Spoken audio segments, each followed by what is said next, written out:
సంక్రాంతి రోజు అతి ముఖ్యమైన రోజు. సూర్యుడు మకర రాశిలో ప్రవేశిస్తాడు. మకర రాశికి అధిపతి శని.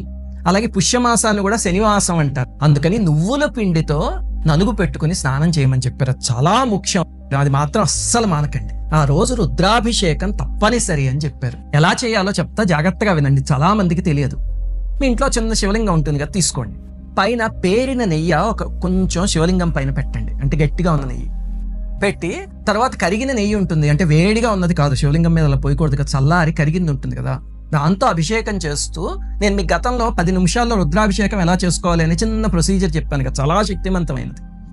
అది చేస్తూ రుద్రాభిషేకం చేసుకుంటే కనుక ఏ జన్మలోనూ దారిద్ర్యం అనేది రాదు అని శాస్త్రంలో చెప్పారు. ఆ రోజు నెయ్యితో రుద్రాభిషేకం చేస్తే అపారమైన ఫలితం అసలు మకర సంక్రాంతి రోజు.